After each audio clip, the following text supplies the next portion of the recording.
Bienvenidos a Noticias de la Historia. En 1879, el Estado Nacional avanza de manera definitiva sobre el territorio indígena. En 1880, Roca vence primero en las urnas y luego con las armas a Carlos Tejedor, el gobernador bonaerense. Esto da lugar a algunos cambios fundamentales. La federalización de la ciudad de Buenos Aires y crea la necesidad de darle a la provincia una nueva capital. Hoy en Noticias de la Historia, la fundación de La Plata.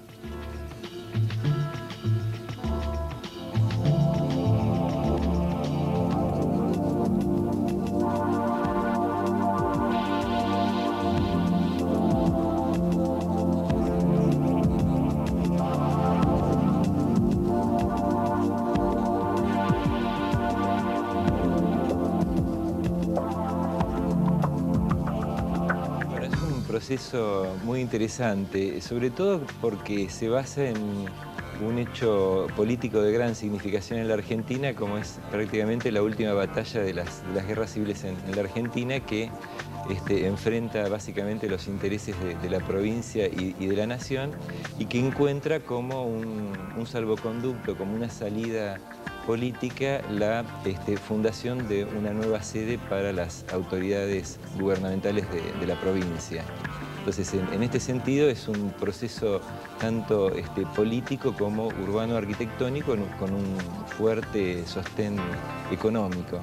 La Plata era un modelo urbano a ser seguido de la sociedad deseable para que esas tierras fueran ocupadas, apropiadas por una determinada forma de pensar la idea de sociedad moderna. Y en ese sentido entonces La Plata era lo que Buenos Aires no podía gestarse para sí misma porque tenía el peso de muchas tradiciones y en gran medida La Plata ofrecía el reflejo de esta modernización que Buenos Aires no podía darse a sí misma. ¿Se imaginan crear una ciudad en solo 5 años? Roca triunfa en 1880, Dardo Rocha es su aliado y logra reunir una mayoría en la legislatura bonaerense para aprobar la cesión de la ciudad a la nación. Era el final de la provincia todopoderosa, pero había que crearle una capital. Dardo Rocha fue investido gobernador el 1 de mayo de 1881 y dijo en su discurso: «Debemos esperar que en un breve tiempo levantemos una ciudad populosa y floreciente, que, para las necesidades administrativas y políticas, reemplace en cuanto sea posible a la antigua capital». En términos científicos, uno puede también pensar que la ciudad nace con una impronta muy fuerte de esta cultura, de esta idea, de esta ideología científica, en términos de que es la primera vez que se pone en marcha un plan urbano que nace de un experimento científico, claramente, y a su vez se retroalimenta con los materiales que genera ese experimento científico, vinculándose también con el surgimiento de los 3 grandes pilares de la ciencia positiva: la biblioteca pública, el observatorio y el museo. Entonces, el nacimiento de La Plata no puede escindirse de esa apuesta civilizatoria que tiene una fuerte impronta de la cultura finisecular.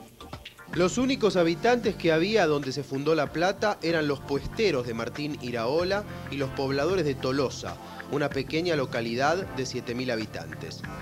El día 19 de noviembre de 1882 fue fundada la ciudad. Se hizo un banquete de honor, un frustrado asado criollo. La comitiva llegó desde Buenos Aires en tren hasta Tolosa y luego en carruaje. Se colocó una piedra fundamental de mármol, que por indicación de Rocha se debe abrir cada 100 años. La próxima vez toca en 2082. Y no es un acto únicamente simbólico, sino que inmediatamente se inician las obras de los principales edificios públicos y obviamente la ejecución de la traza sobre ese territorio no virginal, porque era una explotación agropecuaria, pero donde estaba así ausente toda referencia urbana. Rocha encargó una serie de fotografías que fueron haciendo un barrido a partir de la obra de Bradley durante 18 meses, tanto de las obras propiamente de la ciudad como del puerto. Y en algunas de esas fotos se ven, por ejemplo, las tierras aradas o sea, preparadas para una siembra que nunca llegó porque fueron expropiadas para erigir en ese lugar la ciudad.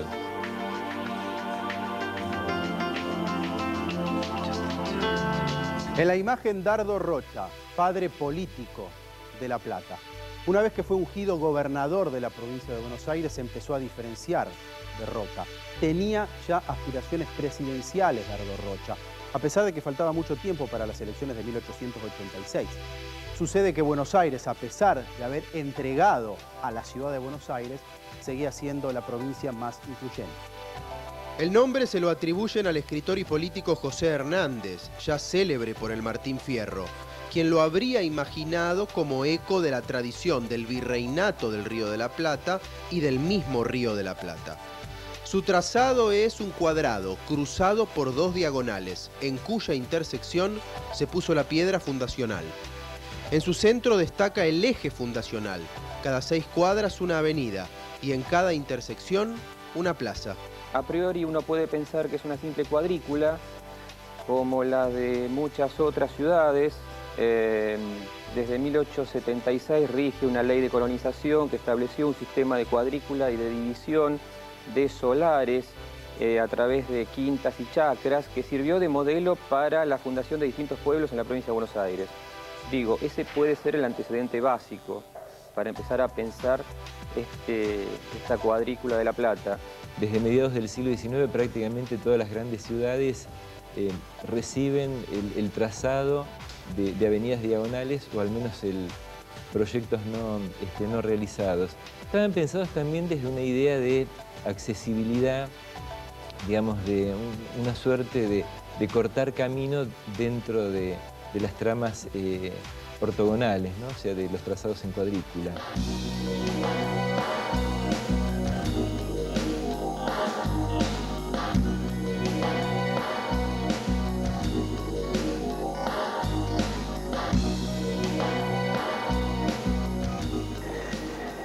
Estamos en la nave central de uno de los edificios emblemáticos de la ciudad de La Plata, el pasaje Dardo Rocha, que homenajea con este nombre al que fuera gobernador en la época de la fundación de la ciudad de La Plata, allá por la década del 80 del siglo XIX. Este edificio maravilloso se inaugura allá por 1887 como estación de ferrocarril. Más tarde fue cambiando en cuanto a sus usos, fue sede del correo y se fue convirtiendo en lo que hoy es un centro cultural. Bueno, el pasaje tuvo dos momentos. En 1887, que es cuando se inaugura, y se inaugura como estación de trenes, y en el año 1930 es cuando se le denomina pasaje Dardo Rocha en honor al fundador de la ciudad. Y nuevamente entonces recupera lo que fue casi en sus orígenes un espacio como centro cultural. Acá, por ejemplo, la nave central, que es un lugar maravilloso, hay constantemente grandes exposiciones de pinturas, de fotografía. Pedro Benoit, hijo de un francés nacido en San Telmo, fue el arquitecto que pensó, que imaginó, que plasmó la traza de la ciudad de La Plata, elogiada internacionalmente por sus formas geométricas. ¿Quién fue Benoit? ¿Cuáles fueron sus ideas? ¿Cuáles sus influencias al pensar a La Plata? Uno no puede imaginarse la consumación de La Plata sin Pedro Benoit. Por eso digo que Pedro Benoit es una especie de arquitecto del príncipe, Dardo Rocha, y en esto hay una gran paradoja de La Plata, porque si La Plata nacía a partir de estos ideales científicos, racionales, y estos ideales de la ciencia finisecular que instaban a crear una sociedad idiocrática y que pugnaban también por un nuevo republicanismo, Pedro Benoit marca el punto en el cual uno puede decir, bueno, hay cierta perduración de algunos gestos absolutistas que ubican a una figura al lado del gobernador que, en cierto modo, es esta especie de arquitecto del príncipe, autor de la catedral, autor de una serie de obras intermedias también, que terminaron de conformar el conjunto edilicio de los espacios para el poder público, y tuvo un protagonismo importante también en el trazado de la ciudad.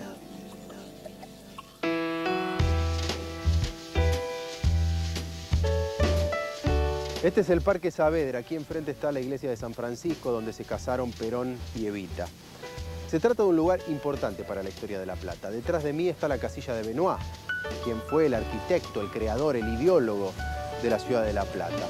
No es otra cosa que un obrador de la época. Hay muchas teorías sobre si él estuvo aquí, si se usó este lugar para el diseño de los planos de la ciudad de La Plata por parte de Benoit. Lo concreto es que se trata de un testimonio de la época, un testimonio histórico de los tiempos de la fundación de La Plata.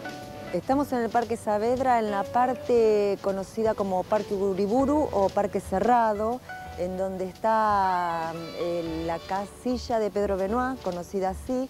En realidad es uno de los tantos obradores que había en el momento de la creación de la ciudad. Este se pudo rescatar gracias a la donación de uno de los ciudadanos de la ciudad, que es el señor Carlos Servente. Cuenta la historia que Pedro Benoit dibujó los planos de la ciudad. Algunos dicen que en realidad solo abrió los planos y algunos dicen que ni siquiera estuvo ahí adentro. Pero lo que sí es cierto que es una construcción que se exportaba porque tenía un armado rápido y seco, lo cual permitía que los obradores, hay que pensar que en ese momento en la ciudad había miles y miles de obreros trabajando y necesitaban guardar y estar en el reparo. Así que, bueno, por suerte fue recuperado y es un testimonio histórico. En la primera parte de 1882, la legislatura bonaerense trata el tema de la nueva capital y aparece el nombre, La Plata. Para fines de 1884 ya los poderes públicos se iban instalando en la ciudad. Pero un hecho significativo es que mucha gente se resistía a dormir allí. Muchos trabajaban en La Plata y volvían todos los días en tren a Buenos Aires. Ya volvemos con más noticias de la historia. Hoy, la ciudad de La Plata.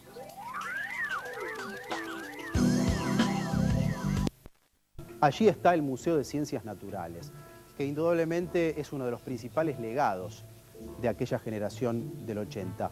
Se arma como base con la colección que donara el perito Moreno. Tanto la investigación, la museología, la docencia, la educación hacen a la identidad más profunda de la ciudad de La Plata.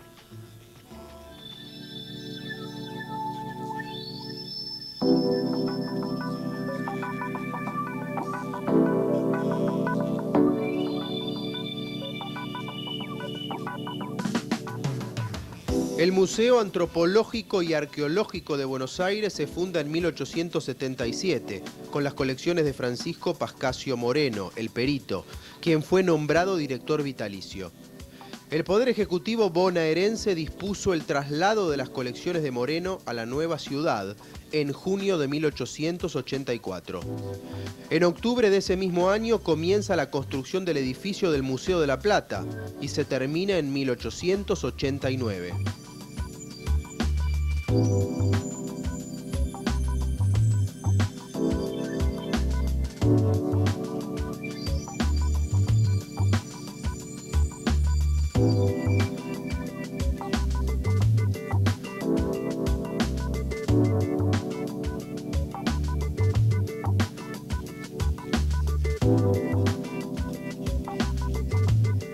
El bosque, pulmón verde de La Plata. En un tiempo de ideas higienistas se buscó sostener, mantener una zona para el bienestar, para el recreo de la población. Aquí estaba originalmente la estancia de Martín Iraola, que dio lugar a esta zona dentro de la ciudad de La Plata. Bueno, el bosque era previo, en realidad está ubicado ahí el casco de la estancia expropiada, era una plantación obviamente artificial de eucaliptos. Recordemos que la procedencia de esta especie introducida por Sarmiento es Australia, o sea que era ya un bosque relativamente añoso y fue incorporado al trazado en una doble faceta, como un sector como paseo público y otro como zona de reserva. Es un bosque artificial creado por estancieros residentes en estas zonas que estaban vinculados a la sociedad rural y a determinadas figuras de la élite como Sarmiento, que instaba a cultivar las tierras de la Pampa con semillas traídas de otros lugares. Es decir, Sarmiento era un enfervorizado difusor del eucalipto en la pampa argentina y pretendía reemplazar con el eucalipto el ombú, al cual lo consideraba casi metonímicamente asociado a la molicie del gaucho, es decir, en su perspectiva civilizatoria pensaba que la sociedad moderna debía dejar atrás al gaucho nómada y también al ombú que le servía de refugio. Un poco esa era la apuesta civilizatoria de Sarmiento, y el eucalipto, con su rectitud, era de alguna manera el símbolo del ideal civilizatorio que debía marcar la rectitud del comportamiento del ciudadano moderno.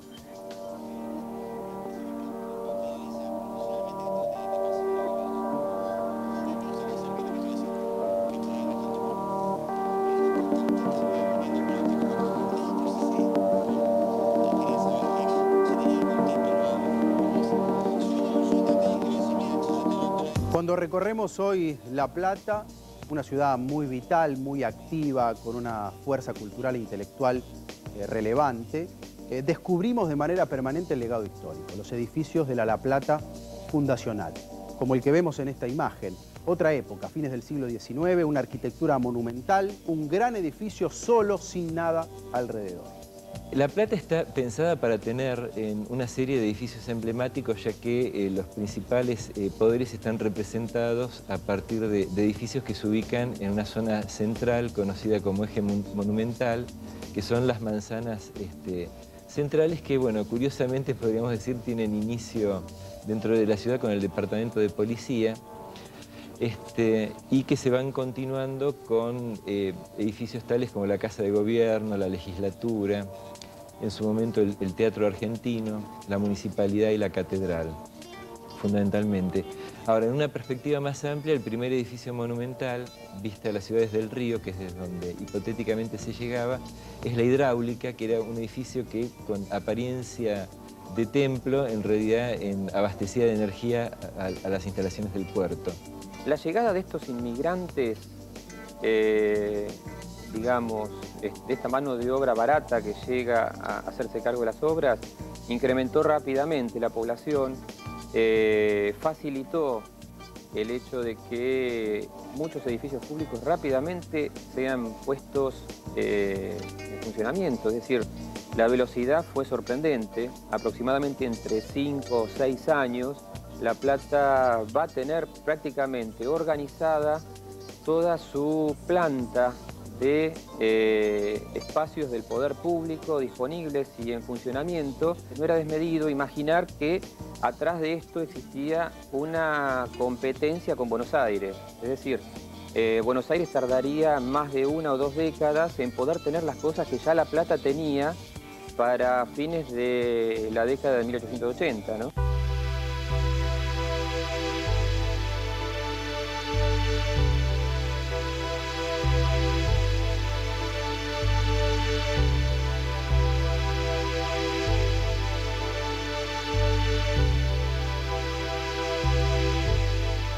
El trazado de La Plata ha sido materia de estudios y discusiones. Se ha debatido si no porta imágenes que homenajean a la masonería. El trazado también refleja la voluntad de incorporar determinados símbolos que hacían a las formas en las que se construía la cultura política o a las formas en las que se establecían determinadas sociabilidades dentro de la cultura política argentina de fines del siglo XIX. Me refiero al papel protagónico que tiene la masonería dentro de esta cultura, dentro de la difusión de esta cultura científica. Y a partir de este papel, digo, es posible también indagar en el trazado ciertas formas que remiten directamente, sin hacer un esfuerzo muy grande de interpretación, a las formas de la masonería.